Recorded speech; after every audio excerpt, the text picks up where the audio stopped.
مشاهدينا الكرام متتبعي برامج قناة ميديا، نرحب بكم في هذا البرنامج الخاص من رجال وأعمال مباشرة من الصالون الدولي العاشر للتجهيزات الخاصة بالفنادق والمطاعم من هنا من الجزائر العاصمة.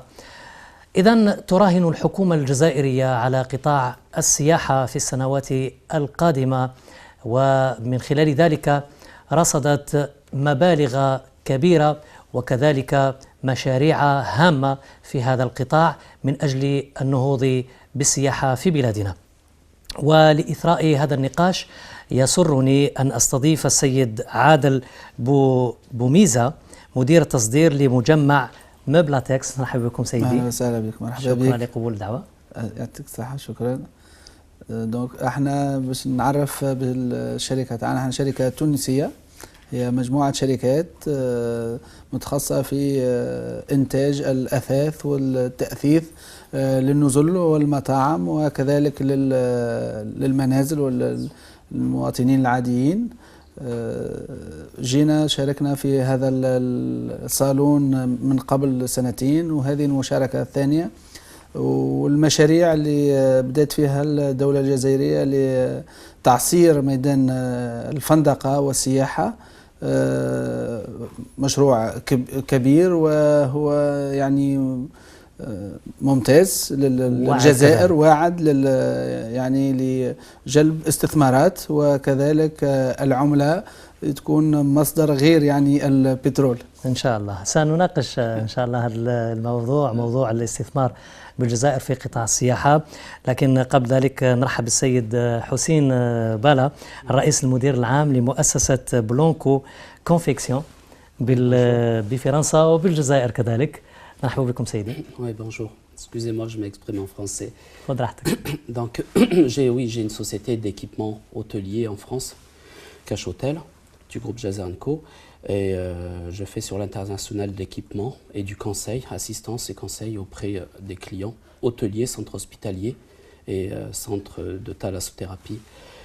D'origine algérienne de Batna, donc j'ai créé Blanco Confection, une société de production algérienne dans le domaine du textile, l'aménagement intérieur, de l'habitation, de l'hôtellerie et collectivité. Voilà, de par mon expérience de plus de 25 ans dans le domaine de l'hôtellerie, je sens que j'ai un besoin énorme de pouvoir m'impliquer ici et de pouvoir assister, aider les gens et les investisseurs algériens, surtout qui puissent me faire confiance pour pouvoir élaborer des projets dans le domaine de la qualité. La qualité pour répondre à l'énorme demande du tourisme d'affaires, tourisme algérien aussi. Voilà, donc les produits, mon objectif c'est de pouvoir produire des produits de normes, qualité norme internationale. Voilà. هل الطبعة هذه نعرف بأنه الجزائر اليوم تعيش حدث هام اللي هو خلق الثورة خارج المحروقات، وأن الدولة الجزائرية تراهن على قطاع السياحة اللي هو قطاع هام بالجزائر، لما تكتسيه الجزائر من مخزون وموروث هام جدا في قطاع السياحة. المشاركة نتاعكم في هذه الطبعة العاشرة سيد بالا كيفاش تقيموها، وش راكم تستناو من هذه الطبعة؟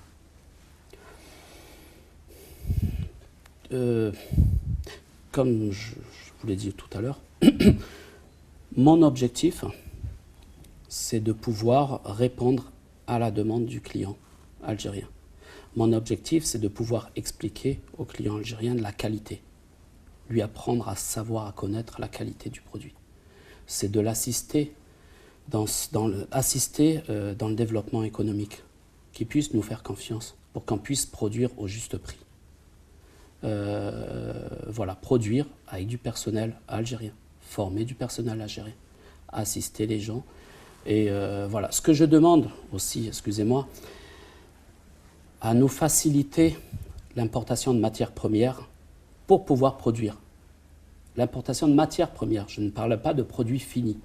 L'importation de matières premières pour pouvoir produire. الإنتاج لهنا اللي راح يكون في الجزائر وبأيدي جزائرية، وراح يكون بالعمال الجزائريين إن شاء الله. سيد عادل، من تونس، وشركة يعني مهتمة بقطاع السياحة بالجزائر في مجال التأثيث هكذا. هل راح عندكم نية، لأنه نعرف بأن المؤسسة اسمها جديدة لنا في الجزائر، هل نستبشروا خير بأنه القطاع هذايا راح يعرف إن شاء الله قفزة، وخاصة من ناحية التشغيل؟ يعني هل عندكم سياسة راح تعتمدوها من خلال أنكم تنشئون لهنا مؤسسة لإنتاج هذا التأثيث؟ الفكرة موجودة. احنا بدينا يعني قربنا أكثر للسوق الجزائرية تو من حوالي 2 أو 3 سنوات.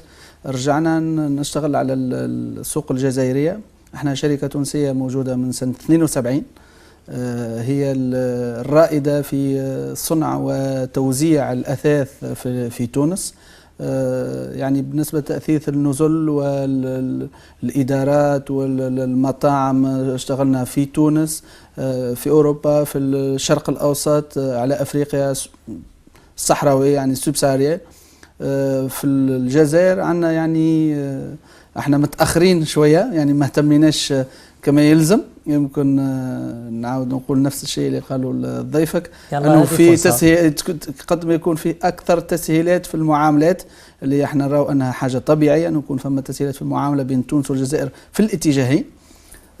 احنا باذن الله سنه 2016 يكون عملنا مشاريع في الجزائر، يعني اثثنا نزل في الجزائر، لكن نحبوا نطوروا هذا، واحنا نحبوا نرافقوا المجهود الجزائري في ترقية يعني الميدان هذا، لأنه احنا تجربتنا كانت سابقة ويعرفوها الجزائريين ويجيوا عندنا في النزول تاعنا. يعني احنا عنا شوية سبقنا في الميدان، ونحبوا نرافقوا أن الجزائر يعني تطور الميدان هذا.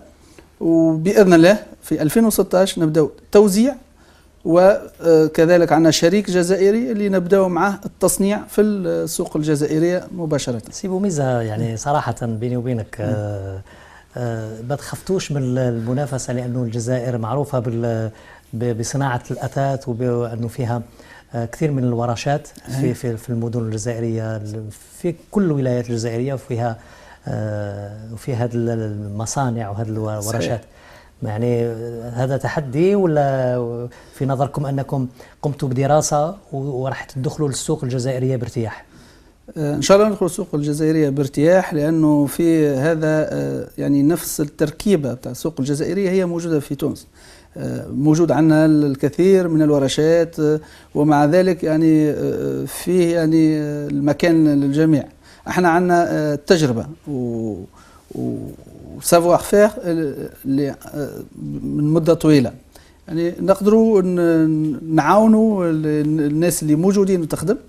يعني احنا بين قوسين يعني في حتى يعني كفاءات من شركتنا استهدفتها شركات جزائرية ونجمت توظفها في الجزائر، يعني غادروا الشركة وجاوا يشتغلوا مع شركات جزائرية، وهذا ما عادي. يعني بالنسبة لنا احنا عندنا يعني طريقة عمل، عندنا يعني مكاننا في السوق، عندنا تجربتنا اللي قادرين نتوجدوا بها في الجزائر. وأي سوق ما يقدرش يعيش من غير منافسة. صحيح. هذا يعني المنافسة نخلق الجودة طبعا، يعني نحاول السعر ثاني له دور في المنافسة هذه.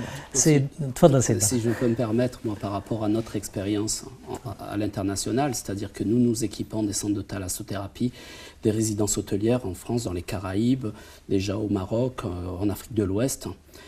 Et de par cette expérience-là, nous avons pu faire le salon Ciel. Ça fait le 3e salon que nous faisons. Depuis le 3e salon que nous faisons, j'ai pu visiter énormément d'établissements en construction, d'établissements hôteliers en construction, dans le gros œuvre. J'ai constaté et rencontré beaucoup de problèmes de par, malheureusement, des investisseurs qui n'ont pas de connaissances dans ce domaine, dans le milieu de l'hôtellerie, parce que c'est un métier. Et donc j'ai remarqué beaucoup de... J'ai appris, j'ai compris. J'ai vu qu'il y avait un réseau de distribution, des revendeurs, qui ont envie que nous puissions leur proposer la qualité, parce que l'importation de produits non conformes, etc. Donc j'ai appris le pays, j'ai appris comment il pense, j'ai appris ce qu'il a envie de faire. Et donc là, de par exemple, la création de l'unité de confection, c'est-à-dire qu'on va évoluer dans tout ce qui est décoration d'intérieur, et on va évoluer, on va trouver ce circuit de distribution qu'on est en train de trouver, etc., pour pouvoir exposer du mobilier, exposer des articles de décoration pour l'habitation, pour l'hôtellerie, chez ces distributeurs-là. L'objectif aussi, c'est de former le personnel, former des forces de vente, former les jeunes sur les produits, sur les circuits de distribution, sur le marketing, expliquer aux clients la qualité de notre produit par rapport à des produits d'importation qui ne correspondent pas et qui sont dangereux. Certains produits sont dangereux d'un point de vue domestique. Voilà, donc mon investissement est quand même assez il y a un investissement. Il y a un investissement, il y a un gros travail à faire, mais il y a une énorme demande. ان شاء الله هذا هو الشيء اللي كنت راح نسالك عليه انه معليش مش مشكل لانه باش ننهضوا بهذا القطاع والمؤسسات الجزائريه سواء كانت مؤسسات مستقره خارج الجزائر وحبت تفتح لهنايا مؤسسات لازم لها اليد العامله المؤهله يعني لا مان دوف كاليفي. Donc, هذا هو العامل الأساسي اللي ربما يكون مهم. Moi, une anecdote, quand je vous parle d'atelier de confection, nous avons créé cet atelier de confection dans les années 80. Nous avons produit entre 80 et 90, mais nous avons eu un gros problème, c'est la copie, c'est la mauvaise copie, l'importation de produits de mauvaise qualité. Donc, nous avons dû fermer l'atelier de confection, que nous avons rouvert. Mais ma sœur qui gérait cet atelier de confection, aujourd'hui, depuis 20 ans, est formatrice privée. Elle forme le personnel dans la confection. Aujourd'hui, il y a un savoir-faire, il y a une main-d'œuvre. Donc nous avons l'atelier, nous avons le personnel. Donc nous sommes opérationnels immédiatement. Voilà. Et je souhaite aussi, mon souhait, c'est même pas un rêve, parce qu'un rêve, ça ne se réalise pas. Mon souhait, c'est que je puisse faire des centres de formation privés, des formations accélérées. Voilà, formation accélérée. C'est-à-dire que dans les entreprises, notamment dans l'hôtellerie, dans le centre de thalassothérapie, les cliniques, les hôpitaux, nous avons des modules pour pouvoir former le personnel, les étudiants et les gens, même les personnes d'un certain âge, des formations accélérées sur la politique de gestion de l'entreprise. Voilà. Nous gagnons du temps, l'efficacité. Et voilà. Et le petit mot que je voulais vous dire, moi je le fais parce que je suis algérien, parce que j'ai envie. Je ne fais pas par rapport à une envie économique et commerciale. C'est une envie يعني من الجانب الوطني le plaisir d'apprendre aux autres. Je pense comme monsieur, c'est le plaisir d'apprendre aux autres, le transmettre le savoir. Voilà. هذا واش جاء في تدخل معالي وزير التهيئة العمرانية والسياحة والصناعة التقليدية السيد عمار غول أنه إنجاز الفنادق لازم يكون بمعايير دولية ولازم معاه التدريب ولازم معاه الخدمة يعني لو سيرفيس لا فورماسيون لو سيرفيس وثانيك التسويق لا كوميرسياليزاسيون تاع لو برودوي نتاعنا وثانيك اعتماد عقليه جديده انه تكون كاينه عندنا عقليه جديده في تسيير وكذلك في التسويق للمنتوج والترويج كذلك للمنتوج السياحي. السيد بوميزه نحكيو على كي نحكيو على الانتاج نحكيو على التسويق راح نروحوا مجبرين الى التكلفه والى السعر. يعني انتم هل عندكم يعني اسعار مغريه ولا يعني اكيد انه درتوا دراسه للسوق الجزائريه. السوق الجزائريه اكيد ما تشبهش السوق التونسيه. فحدثني شويه عن الاستراتيجيه اللي راكم داخلين بها الجزائر. احنا الاستراتيجيه اللي داخلين بها الجزائر هي خاصه في الميدان يعني الفنادق. هي عادة هي استجابة لطلب الحريف لأنه بالنسبة للفنادق يعني الحريف هو اللي عنده يعني النوعية اللي يطالبها، النوعية اللي يحب يقدمها للحرفاء تاعو باش يجيو للنزل تاعو، هو اللي يحددها. يعني احنا هذه يعني خدمات تكون حسب الطلب.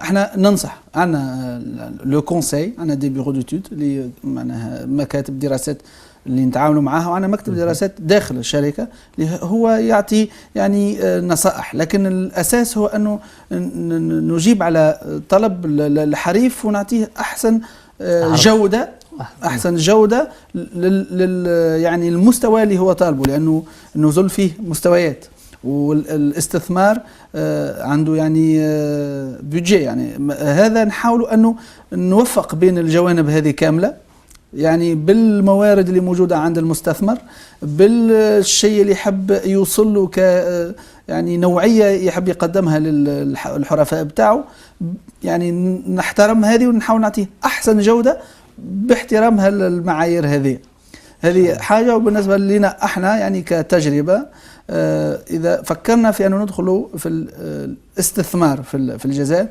طبعا باش يكون عندنا لونكادرمون، انه التأطير من كوادر تونسيه عندها تجربه قديمه، دونك شي يحاولوا يكونوا نواه للشركه اللي نكونوها في الجزائر من الأخوة الجزائريين اللي هما باش يواصلوا في تسيير المشروع هذا. يعني يوغا ان ترانسفير، باش يكون فما يعني ترانسفير دو سافوار فير بين الشركة بتاعنا الأم اللي هي عندها أكثر من 40 سنة موجودة، خدمت على العديد من الأسواق. هذا يكون باش نحطوه بين يدين الأخوة الجزائريين اللي باش يتعاملوا معنا، باش يكونوا هما ياخذوا شركة. وفي الصالون الدولي هذا هل فيه اتفاقيات؟ هل امضيتم؟ هل في وعود؟ هو يعني احنا هو الصالون هذا قلت لك الثاني اللي نشاركوا فيه، ولاحظنا انه يعني احسن من الدوره اللي شاركنا فيها قبل. ان شاء الله نتمنى لكم ان شاء الله النجاح والتوفيق، وإن شاء الله مسيرة واحدة بين أشقائنا التونسيين والجزائر من أجل النهوض بهذا القطاع.